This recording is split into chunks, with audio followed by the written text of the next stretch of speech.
1955 November 25 నుంచి 3 December వరకు హైదరాబాద్ అసెంబ్లీలో చేసినటువంటి ఎమ్మెల్యేల అభిప్రాయ సేకరణ ప్రకారం 174 స్థానాల్లో 103 విశాలాంధ్రకు అనుకూలంగా నిర్ణయం, 29 తెలంగాణ అనుకూలంగా, 15 మంది తటస్థంగా ఉన్నారు.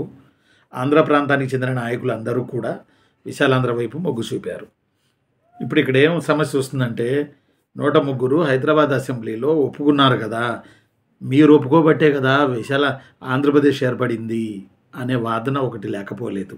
అయితే దీనికి కోదండరామ్ గారు సరైన సమాధానం చెప్పారు. పుస్తకాల్లో కూడా ఇదే ఉంది. అదేంటంటే హైదరాబాద్లోని 174 స్థానాల్లో సగమే తెలంగాణ ప్రాంతాల ఎమ్మెల్యే స్థానాలు, మిగతా సగం 8 జిల్లాలు, కర్ణాటక, తెలంగాణ, మహారాష్ట్ర కలుపుకొని 8 జిల్లాల ఎమ్మెల్యేలు కూడా ఈ అసెంబ్లీలో ఉన్నారు.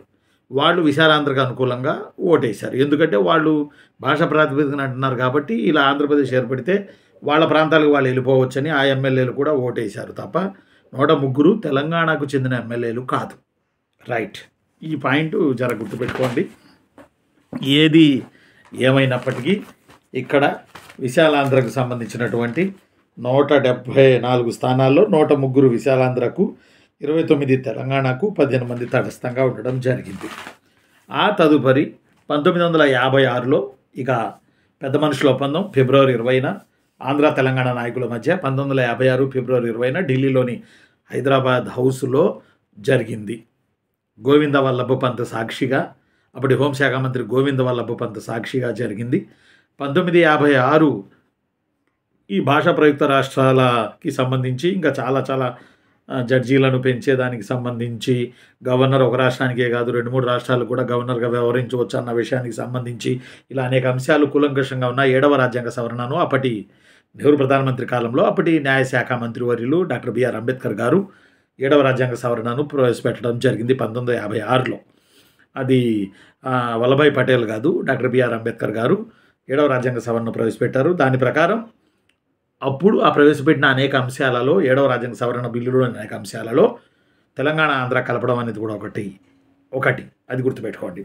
సరే, మరి పెద్ద మనుషుల ఒప్పందంలో కోస్తా తరపున అప్పటి ఆంధ్ర రాష్ట్ర 2వ సీఎం బెజవాడ గోపాల్ రెడ్డి, అప్పటి ఆంధ్ర రాష్ట్ర 2వ సీఎం దగ్గర ఉన్న ఉప ముఖ్యమంత్రి నీలం సంజీవరెడ్డి, అప్పటి పీసీసీ ఆంధ్ర పీసీసీ అధ్యక్షుడు అల్లూరి సత్యనారాయణ రాజు, అప్పటి రైతు నాయకుడు గౌతుల అచ్చన్న, అలానే తెలంగాణ తరపున అప్పటి సీఎం హైదరాబాద్ రాష్ట్ర సీఎం బూరుగుల రామకృష్ణారావు గారు, అప్పటి పీసీసీ అధ్యక్షులు జేవి నరసింహారావు గారు, అప్పటి వ్యవసాయ శాఖ మంత్రి బూరుగుల రామకృష్ణారావు గారి మంత్రిమండలిలో ఉన్న చెన్నారెడ్డి గారు, రెవెన్యూ శాఖ మంత్రిగా ఉన్న కొండ వెంకట రంగారెడ్డి గారు, వీళ్ళందరూ పెద్ద మనుషుల ఒప్పందంలో సంతకాలు పెట్టినటువంటి పెద్ద మనుషులు.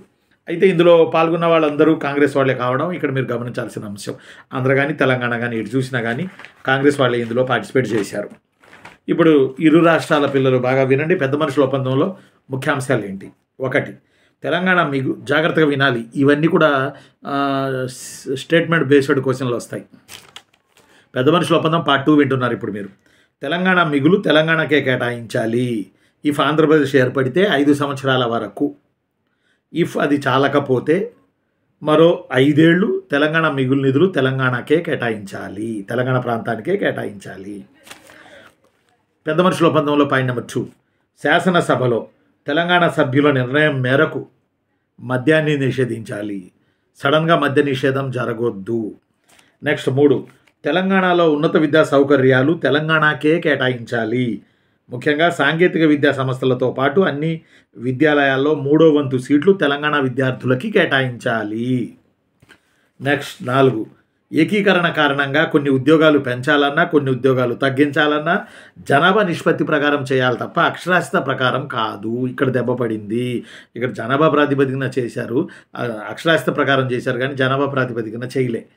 అక్షరాస్యత ప్రకారం చేయాలంటే ఆ రోజు ఆంధ్రాలో ఉన్న వాళ్ళు ఎక్కువ మంది చదువుకున్నారు కాబట్టి సూపర్ న్యూమరరీ పోస్టుల్లో తెలంగాణలో ఉన్నటువంటి అక్షరాస్యత చదువుకుని ఇంజనీరింగ్లో ఎన్ని చేసి వచ్చే వరకు వీళ్ళు ఉంటారు. ఆ తర్వాత సూపర్ న్యూమరరీ పోస్టులు సృష్టించి ఆంధ్రాకు పంపుతారన్నారు కానీ ఆ తర్వాత పంపల. అదే తెలంగాణ ఉద్యమానికి మూల కారణం, విడిపోవడానికి మూల కారణం. అయితే జనాభా నిష్పత్తి ప్రకారం జరగాలి అనేది పెద్ద మనుషుల ఒప్పందం ప్రకారం ఉన్న పాయింట్, కానీ జరిగింది అక్షరాస్యత ప్రకారం. ఇది అన్యాయం. 5 సంవత్సరాల పాటు ఉర్దూని కొనసాగించాలి. ఎందుకంటే ఉర్దూ అధికార భాషగా నిజాం జమానా నుంచి కొనసాగుతోంది.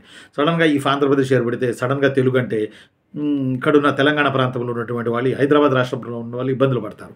అందువల్ల 5 సంవత్సరాల పాటు ఉర్దూ కూడా అధికార భాషగా కంటిన్యూ అవ్వాలి. చాలకపోతే మరికొన్నాళ్ళు. నెక్స్ట్ 6, తెలంగాణకి స్థానికులు ముల్కీ కావాలంటే 12 సంవత్సరాలు తెలంగాణ గడ్డపై నివాసం ఉండాలి. తెలంగాణకి అకార్డింగ్ టు పెద్ద మనుషుల ఒప్పందం తెలంగాణకి లోకల్ కావాలంటే, లోకల్ అంటే ముల్కీ అంటారు. ముల్కీ అంటే ములుక్ అంటే ముల్కీలో నివసించేవాడు, ములుకులో నివసించేవాడు ముల్కీ. ములుక్ అంటే ప్రాంతం. తెలంగాణ లోకల్ కావాలంటే 12 సంవత్సరాలు స్థిర నివాసం అయి ఉండాలి తెలంగాణలో. నెక్స్ట్ 6, 371 ఆర్టికల్ ప్రకారం రాష్ట్రపతి ప్రాంతీయ మండలిని ఏర్పాటు చేస్తారు. దీనికి చట్టబద్ధత పార్లమెంటు ద్వారా వస్తుంది. దేబర్ కమిటీ ఉందే ప్రాంతీయ మండలి, అదే ఇది. దీని ప్రకారమే భూముల క్రయ విక్రయాలు జరగాలి. ఈ ప్రాంతీయ మండలి 20 మంది సభ్యులు ఉండాలి. వీరంతా తెలంగాణ మంత్రులే ఉండాలి. ప్రాంతీయ సంఘం సలహాలను ప్రభుత్వము వినాలి. ఏ ముఖ్యమంత్రి ఉన్నప్పటికీ, అటు ఇటు ఎవడున్నప్పటికీ శాసనసభ ఆమోదించాలి. ప్రాబ్లం వస్తే గవర్నర్ దగ్గరికి వెళ్ళాలి. ఈ ప్రాంతీయ అభివృద్ధి మండలి ప్రణాళిక రచన, అభివృద్ధి వ్యూహాలు, ఉద్యోగాలు, మద్య నిషేధం, ప్రజారోగ్యం, నీటిపారుదల, పారిశ్రామిక అభివృద్ధి, వ్యవసాయ పథకాలు, వీటన్నిటినీ ఈ ప్రాంతీయ మండలి ప్రధానంగా చూసుకుంటుంది. ఆ తర్వాత 9, మంత్రిమండలిలో 60-40 ఉండాలి. 60 ఆంధ్ర రాయలసీమ నాయకులు ఉండాలి. 40 తెలంగాణ నాయకులకి మంత్రులు ఇవ్వాలి. 10, కీలక శాఖలైన హోమ్, రెవెన్యూ, ఇండస్ట్రీ, ఫైనాన్స్లో 2 తెలంగాణకు ఉండాలి, 2 ఆంధ్ర రాయలసీమకు ఉండాలి. తెలంగాణకు ఉన్న 2లో 1 ఖచ్చితంగా ముస్లింకు ఉండాలి. తర్వాత 11, ఏపీ అతను సీఎం అయితే తెలంగాణ అతను డిప్యూటీ సీఎం అవ్వాలి. తెలంగాణ అతను డిప్యూటీ సీఎం అయితే ఏపీ అతను డిప్యూటీ సీఎం ఉండాలి. అలానే ఇంకోటి, హైదరాబాద్ పీసీసీ పదవి ఇఫ్ ఆంధ్రప్రదేశ్ ఏర్పడితే 56లో 62 వరకు హైదరాబాద్ పీసీసీ పదవి కొనసాగాలి. ఇది అప్పుడే తీసేశారు. 62 వరకు కొనసాగాలి. అలానే తెలంగాణ స్టాండింగ్ కమిటీ ఏర్పాటు అవ్వాలి. ఇందులో తెలంగాణ శాసనసభ్యులు సభ్యులుగా ఉండాలి. ఇందులో సీఎం సభ్యుడు కాదు, ఎందుకంటే సీఎం ఆంధ్ర ఆయన అయితే. నెక్స్ట్, హైకోర్టు ప్రత్యేక బెంచ్ హైదరాబాద్లోనే ఉండి ఒక బ్రాంచ్ గుంటూరులో ఉండాలి అని తెలంగాణ ప్రధానంగా చెప్పడం జరిగింది. అయితే మొత్తం హైకోర్టు హైదరాబాద్లో ఉండి ఒక బ్రాంచ్ గుంటూరులో ఉండాలని ఫైనల్గా నిర్ణయించారు. అలా హైకోర్టు ప్రధాన న్యాయమూర్తిగా మనకి కోకా సుబ్బారావు గారు ప్రమాణ స్వీకారం చేశారు. ఆంధ్ర రాష్ట్రానికి ఆయన, ఆంధ్రప్రదేశ్కు తొలుత ఆయనే. నెక్స్ట్ మరొకటి, కొత్త రాష్ట్రానికి ముసాయిదా బిల్లులో ఆంధ్ర తెలంగాణ ఉండాలి. ఇది ముసాయిదా బిల్లులో ఉంది. అంబేద్కర్ గారు ప్రవేశపెట్టిన ముసాయిదా బిల్లులో ఇది ఉంది. వల్లభాయ్ పటేల్ గారు కాదు, అంబేద్కర్ గారు. కొంచెం గుర్తుపెట్టుకోండి. కొత్త రాష్ట్రానికి ఆంధ్ర తెలంగాణ అని ఉండాలి. ఇది ముసాయిదా బిల్లు ఉంది. కానీ ఆంధ్రప్రదేశ్ ఉండాలని ఆంధ్ర నాయకులు సూచించారు. సరే కాదు అని ఆంధ్ర తెలంగాణ ప్రదేశ్ అని పెట్టారు. మళ్ళీ అది కాదు అని చెప్పి చివరికి ఆంధ్రప్రదేశ్గా బయటకు వచ్చింది. ఇది పెద్ద మనుషుల ఒప్పందంలో ముఖ్యాంశాలు. ఇక బిల్లు 1956 ఏప్రిల్లో బిల్లు తీర్మానం కర్నూలు సభలో ప్రవేశపెట్టారు. అంటే ఇక్కడ లోకల్లో 2 సభలు ఉన్నాయి కాబట్టి ఆంధ్ర తెలంగాణలో. అసలు 56లో కేంద్ర న్యాయశాఖ మంత్రి వారి హోదాలో అంబేద్కర్ గారు, 56లో నెహ్రూ గారి పీరియడ్లో అంబేద్కర్ గారు వారు బతికి ఉన్నప్పుడు వారు శాసనసభలో 7వ అమెండ్మెంట్ ప్రవేశపెట్టారు. అందులో ఇవన్నీ ఉన్నాయి. ఇది ఒకటే కాదు, ఇంకా చాలా ఇష్యూస్ ఉన్నాయి. అయితే ఇక్కడ లోకల్కి వచ్చేటప్పటికి 56 ఏప్రిల్లో ఈ బిల్లు తీర్మానం కర్నూలు శాసనసభలో ప్రవేశపెట్టారు. 56 ఏప్రిల్ 13లో హైదరాబాద్ శాసనసభలో బిల్లు ప్రవేశపెట్టారు. 56 ఆగస్టు 31న రాష్ట్రపతి ఆమోదం లభించింది. 56 నవంబర్ 1న ఆంధ్రప్రదేశ్ ప్రారంభం జరిగింది 297 మంది శాసనసభ్యులతో. 56 నవంబర్ 1వ తేదీన నీలం సంజీవ్ రెడ్డిగా. అయితే బూరుగుల రామకృష్ణారావు గారు తమ పదవి పూర్తి కాకముందే 52లో వచ్చారు. 52 కనీసం ఉండాలిగా.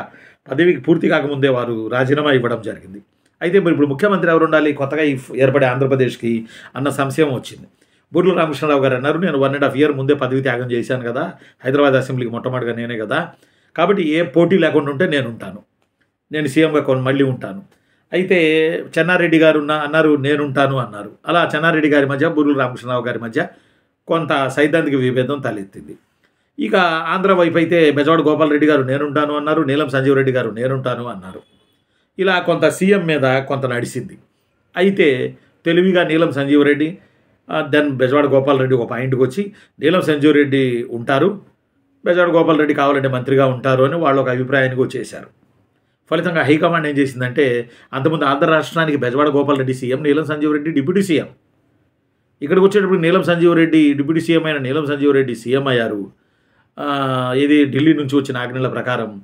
ఇక డిప్యూటీ సీఎం తెలంగాణ రాజకీయ నాయకులు తెలంగాణ మేధావులు కావాలి, కానీ డిప్యూటీ సీఎం పదవే లేకుండా చేశారు. అదేమని నీలం సంజీవ్ రెడ్డిని అడిగారు. ఏం నీలం సంజీవ్ రెడ్డి గారు, మరి ఆంధ్రప్రదేశ్ ఏర్పడింది కదా 56 నవంబర్ 1న, మరి సీఎంగా మీరు ఉన్నారు ఆంధ్ర తరఫున, మరి డిప్యూటీ సీఎం మావాడు ఉండాలి కదా, మరి మావాడు ఏంటంటే 6వ వేలు డిప్యూటీ సీఎం పదవి అని చెప్పి వెటకారం చేశారట నీలం సంజీవ్ రెడ్డి.